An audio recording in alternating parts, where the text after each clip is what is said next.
मान्य. आता पोराव ऐका, हैदराबादच्या गॅझेटियरची लगेच तात्काळ अंमलबजावणी आत्ता करायले. मान्य आहे का पोराव? तासभरात ते आपल्याला JR द्यायले. दुसरा मुद्दा ऐका आता, दुसरा मुद्दा थांबा ना.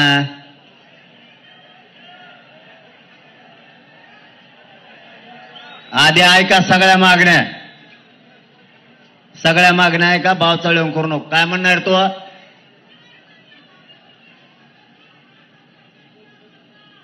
काय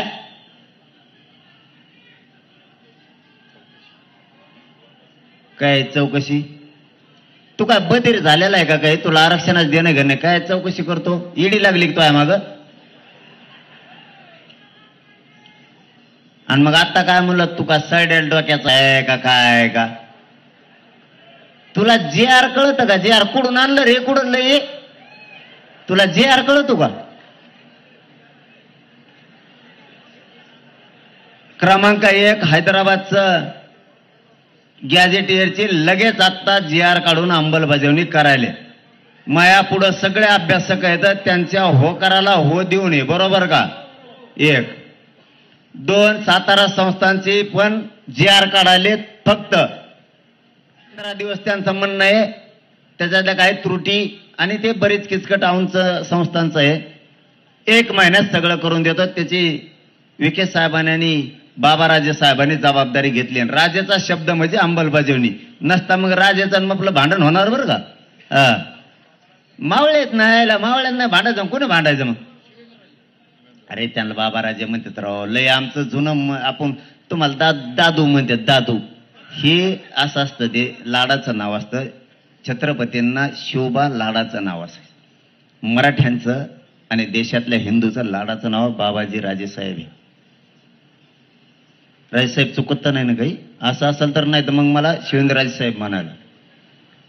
कारण तिथल्या लोकांनी आम्हाला जनरल सांगितलं होतं आसपासच्या शहरातल्या, की बाबाराजे साहेबांना लाडाने राजेसाहेब बाबाराजे साहेब म्हणते. मग आम्हाला जरा लाडाचं नाव घ्यायची सवय खेड्यातल्या पोरायला. दुसरं काय?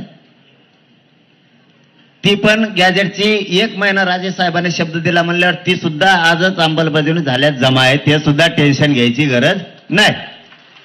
राहिला केसेसचा विषय, केसेस मागे घ्यायला लागले. त्याचा पण JRच काढायले ना? त्याचा पण JR काढायले. हा, पहिल्यांदा लेखी देत होते आपल्याला, ते आता JR काढायले. प्रत्येकाचा JR काढा 1-1. हा, सगळ्याचा JR जमन ना? जमन ना? मला वाटतं हे 2 गॅझेटियरचे वेगळे गाव राजे साहेब. हा, नाही नाही, गॅझेटियरचे काय करा वेगळे वेगळे. त्याला काय प्रोसिजर किती लागणार?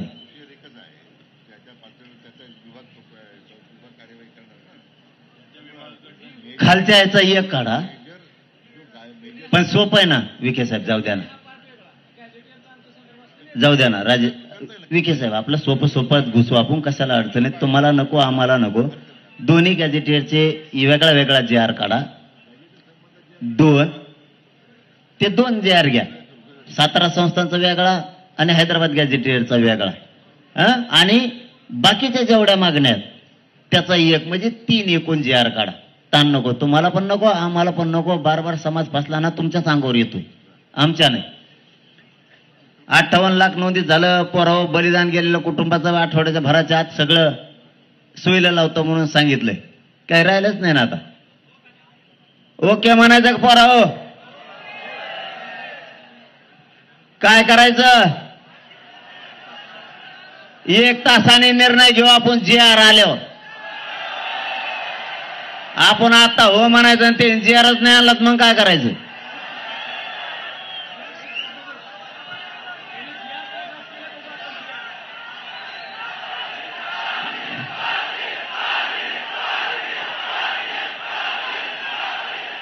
पुन्हा एकदा राज्य मंत्रिमंडळाच्या सगळ्या अध्यक्षासह सगळ्या बांधवांचं, मंत्री महोदयांचं, इथं बसलेल्या आंदोलकाच्या वतीनं आणि महाराष्ट्रातल्या 6 करोड मराठ्याच्या वतीनं मनापासून आम्ही तुमचं कौतुक करतो.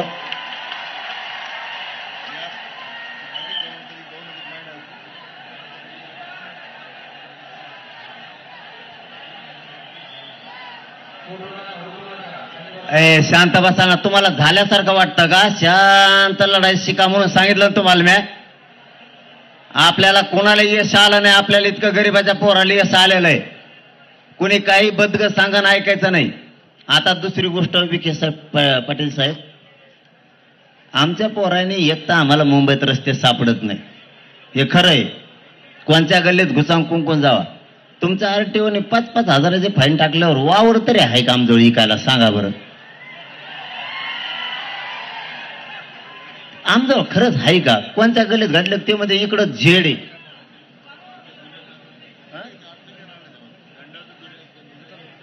अरे ते लगेच काढा ना, त्याचं काय ते ताज. बर, जेवढ्यावर दंड झाले ते उदय सामंत साहेब म्हणले सगळे आम्ही मागं घेतो. दंड घेतलेले सगळे मागं घेतो आणि निर्णय. अहो विजय झाला. जे दिल्यावर तुम्ही विजय होणार आमचा. जे दिल्यावर आता नाही. उलट ते शांततेत जाणार नाहीत. तुमच्या टकोरीवर सगळ्याचा गुलाल टाकून जाणार आहे. ते मोकळे जाते का जे म्हणलं? ते शांतता वेगळी. कोणची तुम्ही देत नाहीत. थांबा रे, तुम्ही देत नाहीत तर वरची ती रोष वेगळा.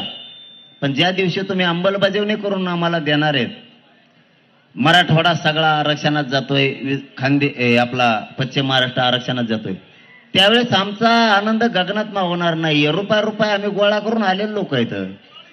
आणि हे जाताना शांततेत जाणार म्हणजे आनंद व्यक्त करीत जाणार. आधी तुमच्या सगळ्याच्या टकोरावर गोलाला टाकणार मग जाणार ती. तसं जात नाही देऊ. आणि त्याला आनंद म्हणू आपण. त्याला आनंद म्हणू आपण. त्याला हुल्लडबाजी नाही म्हणता येणार. त्याला मुंबईत त्रास दिला म्हणता येणार. 9 वाजता तुम्हाला मुंबई खाली झालेली दिसत. 9 वाजता फक्त आत्ता. एकदा तुम्ही अंमलबजावणी आणि जे दिला की पोरं नाचत नाचत नाचत मुंबईच्या बाहेर गेले. तुम्हाला माहित नाही होणार. तुम्ही जर म्हणले थांब मुंबई, ते म्हणते नको मला जायचं गावाकडे. हे रिअल आहे. तुम्ही लवकर आता तुमचं पुन्हा एकदा मनापासून कौतुक. आम्हाला जे आणून द्या तातडीनं. अंमलबजावणी द्या. आम्ही सगळे पोरं सज्ज झालो तुमच्या सरकारच्या स्वागतात. आणखीन काय पाहिजे तुम्हाला? आता पोरांनो, मंत्री महोदयांना सन्मानाने वाटा लावा. पुन्हा ते वापस येते जी घेऊन. नाही तर इथंच बसून राहा. जी घेऊन या. काय तुम्हाला येईन जा जा. परत डिझेलचा प्रॉब्लेम, आमका प्रॉब्लेम. आपला डिझेल वाचन तेवढं.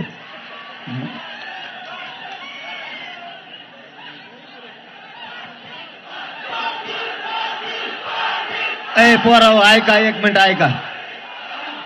ए पोराव ऐका. हा म्हणून अरे, कारण याच्यापेक्षा काय पाहिजे आपल्याला? याच्यापेक्षा काय पाहिजे पोराव आपल्याला? याच्यापेक्षा काय पाहिजे?